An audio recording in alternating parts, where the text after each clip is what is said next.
Una de las características más negativas en el fenómeno ovni es sin duda alguna el contacto con entidades extraterrestres que, lejos de ser algo idílico, se convierte en un desastre. Estoy hablando del contacto mortal. Muchos casos aún no han sido desclasificados alrededor del mundo. Sin embargo, existen algunos informes que hablan sobre dicho tema. Algunos testimonios han llegado hasta nosotros a través de los años. El ex militar norteamericano Pete Mazzola, quien sirvió en el frente de batalla en Vietnam, cuenta que entre los años 1967 y 1968 hubo avistamientos con ovnis y mutilaciones de soldados en medio del campo de batalla. Hay registros incluso de la Primera Guerra Mundial, sobre soldados que fueron atacados por monstruos a tal punto que fueron encontrados mutilados. Conozcamos los casos que han cobrado más relevancia a través de los años. Era el año 1977 en la tranquila isla ribereña de Colares, situada en la desembocadura del río Amazonas, en Brasil, cuando empezaron a suceder extraños acontecimientos a sus pobladores, quienes afirmaban ver luces en el cielo con formas inusuales, esféricas, cilíndricas, alargadas, platillos y conos. Parecía que los ovnis habían decidido apoderarse de la zona y, a diferencia de los muchos casos en que este fenómeno no interactúa con seres humanos o incluso los evade sin hacerles daño a pesar de ser atacados, estas presencias se manifestaron en los pobladores con rayos de luz que los tocaban y les daban la sensación de succión, de ahí el nombre de luces chupa chupa, con que se ha popularizado este caso. Lo inquietante no era solo la sensación, sino los hechos. Al ser tocados por las luces, estas personas sentían que se les agotaba la energía y al ser remitidos al médico, se descubría que tenían una anemia severa y que presentaban pequeñas quemaduras, generalmente en el pecho o cuello. Estas marcas eran producidas por radiación, así como también marcas muy extrañas, muy parecidas a lo que serían pinchazos, como lo corrobora la doctora Welaide Cecín Carvalho, quien atendió a más de 400 personas afectadas por este fenómeno.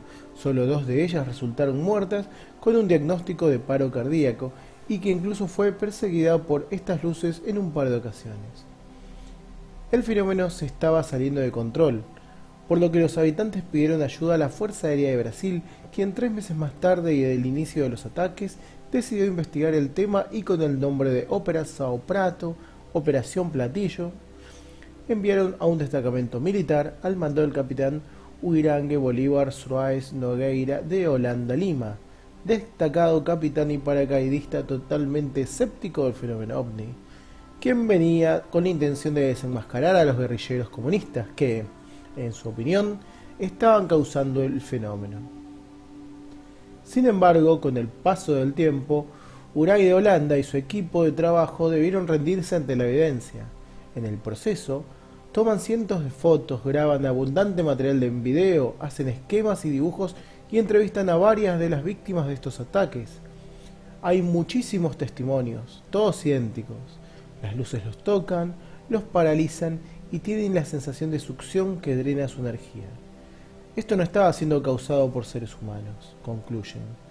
Y si aún requerían más pruebas, hasta los más escépticos como la doctora Carvalho, los militares e incluso el mismo capitán Holanda, que tuvo 3 encuentros cercanos con las luces, donde incluso pudo ver a uno de los humanoides que la tripulaban y al que describió como de una altura de 1,5 metros aproximadamente y que vestía un traje enterizo, como de buzo de astronauta, quien se dirigió a él diciéndole que no iban a dañarle. Incluso afirma que le fue colocado un implante en su brazo izquierdo y que es detectable a las radiografías. Cuando pasaron el reporte a las autoridades correspondientes de la Fuerza Aérea Brasileña, recibieron la orden de suspender la Operación Platillo y recoger todo el material fílmico, fotográfico y escrito, más de 500 fotografías y 3.000 testimonios, el cual fue clasificado de inmediato como de alto secreto y ocultado a la opinión pública. Más que tratar de explicar el fenómeno, parecían buscar una justificación para ocultarlo. 20 años después del cierre de la investigación, en julio de 1997, el ahora coronel retirado Holanda Lima se puso en contacto con Ademar José Guevares y Marco Antonio Petit de Castro, editores de la revista UFO Magazine brasilera, a quienes concedió una entrevista donde dio detalles acerca de la Operación Platillo, mostró algunas de las fotografías y los dibujos y esquemas que habían recopilado en su investigación. De inmediato se comenzó una campaña de desacreditación contra Holanda Lima, quien meses después sería encontrado sin vida y los medios oficiales difundirían la idea del suicidio. Este caso también es conocido como el Roswell brasilero.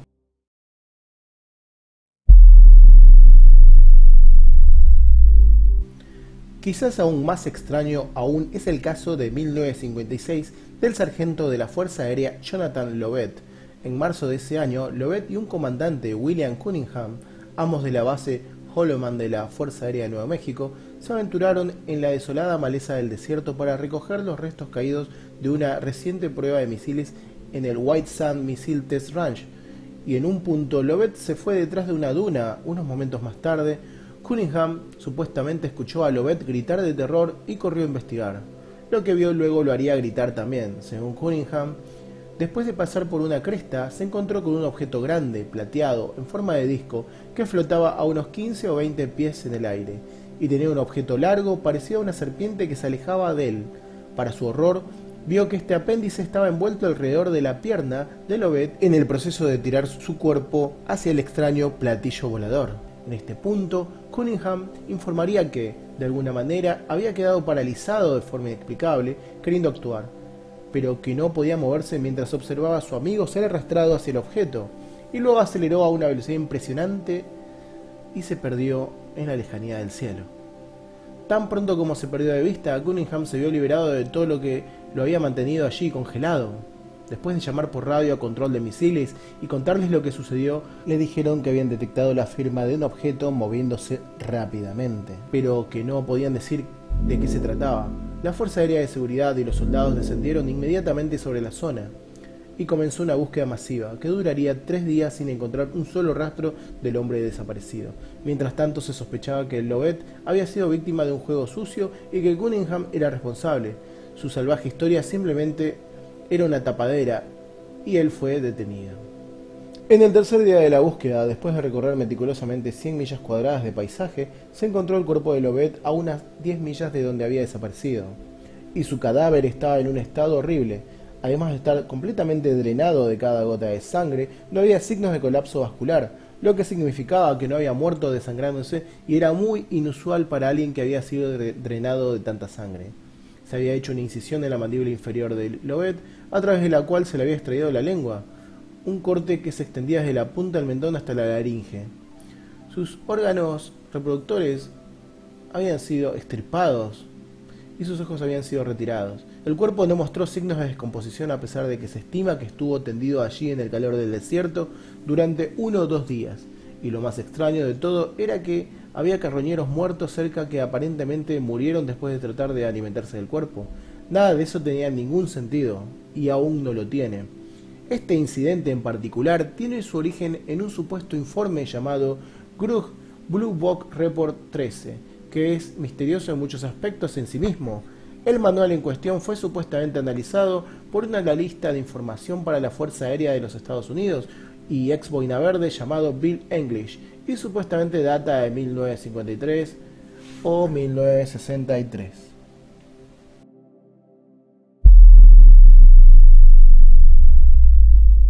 Otro caso indescriptible es el caso del señor Arsenio Bermúdez, ocurrido en Colombia. Mientras más pasa el tiempo, parece que estaríamos hablando de una película sacada de Hollywood, pero en este caso tenemos 13 testigos y un hecho que en sí fue real. Mauricio Neco, quien el 4 de julio de 1969 tenía 13 años, es testigo del hecho y lo revivió con lujo de detalles.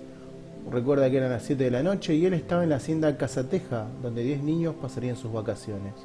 Los más grandes salían y se fascinaban con el atardecer y divisaban sin problema las estrellas, un espectáculo para ellos mágico, más cuando la misión Apolo 11, con la cual el hombre llegaría a la luna, estaba a punto de comenzar. Después de mirar por una ventana se dieron cuenta que había luces sobre un cerro cercano, que luego comenzaron a moverse en dirección en la que ellos se encontraban. Los gritos de Mauricio y de sus primos se escuchaban en los alrededores. «Vengan, vengan, tía Rosa, tío, mamá Garza».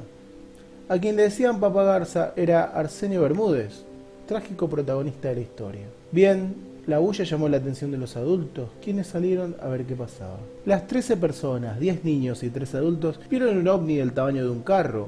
Era esférico y el exterior era lumínico, de color ámbar y no proyectaba sombra.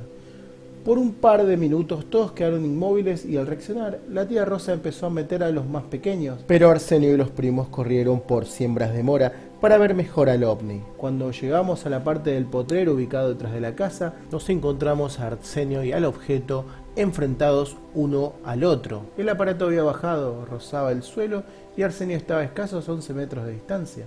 Se calcula que fueron 4 minutos en los que hombre y ovni se encontraron frente a frente. De la nave nunca descendió algo o alguien, asegura Mauricio. Esa noche no había quien diera explicación a lo sucedido. Todo había pasado en 14 minutos. 2 días después, Arsenio Bermúdez estaba enfermo. Desde el momento que se encontró con el objeto, no pudo levantarse de la cama. Fue trasladado a un hospital en Bogotá, pero falleció. Su sangre presentaba una extrañísima cristalización. Años después de su muerte, las investigaciones siguieron en vigor y encontraron, tras la exhumación del cadáver, que restos encontrados en el interior del ataúd pertenecían a una persona más pequeña. Al día de la fecha han salido a la luz algunas revelaciones que tratan de echar luz sobre lo que pasó en este caso.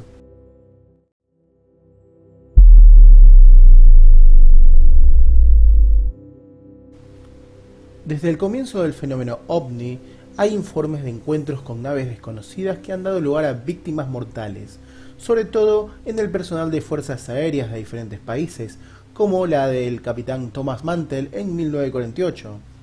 Pero el caso que vamos a conocer ocurrió en Brasil, y la persona implicada no era un piloto aéreo, sino un agricultor. En la tarde del 4 de marzo de 1946, João Prestes Filho volvía a casa de un día de pesca en el río Tietê de Brasil con su amigo Salvador dos Santos, quien conducía su carro tirado por caballos, dejó a su compañero y le deseó buenas noches. La electricidad aún no había llegado a la aldea de Carihuama, donde vivía Filho con su esposa y 5 hijos. El pescador estaba solo mientras conducía su caballo a través de la oscuridad impenetrable que cubría la zona. Para empeorar las cosas, el pueblo estaba casi desierto debido al hecho de que era época de carnaval. Su esposa estaba afuera disfrutando de la celebración. Había salido de casa, cerrando la puerta con llave y dejando abierto como único acceso al hogar una reducida ventana que daba a la calle. Filho logró entrar por la ventana abierta, pero tan pronto como se encontraba en su casa, tuvo la sensación de que alguien o algo lo estaba observando. Filho miró por la ventana hacia el cielo y en ese momento la noche tomaría un giro terrible. El agricultor explicó que fue golpeado de pronto por un haz de luz de intenso calor que emanaba de un objeto brillante. Filho dijo que se cubrió el rostro con las manos y se desplomó de rodillas. El estallido duró solo un instante antes de desaparecer por completo. Según los investigadores que cuentan sobre lo sucedido, explican que una especie de rayo o luz amarilla que iluminó todo hizo que Filho sienta que su cuerpo ardía y que la barba se le estaba quemando. Asustado y sin poder mover las manos, quitó con los dientes el pestillo de la puerta de la casa y salió descalzo a la calle porque nunca usaba calzado. Con sus pies desnudos y ensangrentados por las afiladas rocas del camino oscuro, sin asfaltar, Filho gritando buscó desesperadamente ayuda, insistiendo en que su piel estaba en llamas. Corrió más de 2 kilómetros hasta llegar a casa de su hermana María, cerca de la iglesia de Acarihuama. Allí se tiró a la cama y dijo estar quemado. Al poco llegó el comisario João Malaquias, al cual le dijo que no era culpa de nadie, porque lo que le había atacado no era cosa de este mundo. La carne de João Prestes parecía, según los testigos, como si se hubiera dejado hervir un buen rato. Inmediatamente quedó claro a todos los presentes que el pescador desafortunado no viviría mucho tiempo en este mundo. Su piel era blanca y estaba tostada como si se hubiese asado. Lo peor eran las manos y el rostro. Las tenía torcidas, su pelo no se quemó, ni sus pies ni la ropa, solo de cintura a cabeza, por haber venido corriendo y pisando piedras. La familia de Filho sabiamente decidió que si había algo que hacer por su familiar, lo harían en el hospital. Malaquias, el sheriff, quería que lo llevaran a un hospital en Sao Paulo, pero el camino estaba en malas condiciones y se fueron a Santana de Parnaíba. Un enfermero describió las últimas horas terribles en las que trozos de carne se desprendían de los brazos, dejando al descubierto porciones de hueso y el tendón. Irónicamente, el pelo y la ropa se dice que se ha mantenido intacto durante todo el proceso, y aún más extraño y sorprendente, el hombre mismo Se dice que no sentía ningún dolor físico hasta el final de su calvario. Testigos afirman que incluso conversó con ellos y otros hasta que perdió el tejido blando en la mandíbula para seguir hablando. Ni qué decir tiene que la mayoría de los familiares de Philo eran incapaces de poder soportar esta etapa final, pero el enfermero soportó hasta el final y declaró que la petición final del paciente había sido un vaso de agua. No mucho después, a las 10 a.m. del 4 de marzo, expiró Philo y el doctor Caligiuri declaró como causa de la muerte colapso cardíaco. No puede haber duda de que es uno de los misterios más terribles del siglo XX y estamos obligados a hacernos la siguiente pregunta: ¿qué mató a Joao Prestes Philo? Todavía nos queda mucho por descubrir del lado más oscuro del fenómeno ovni. Aún así, los investigadores incansablemente sacan a la luz nuevos casos que nos dan una óptica más seria y preocupante de este fenómeno. No olvides darle pulgar arriba y suscríbete a mi canal. Espero que te haya gustado y nos vemos en el próximo video.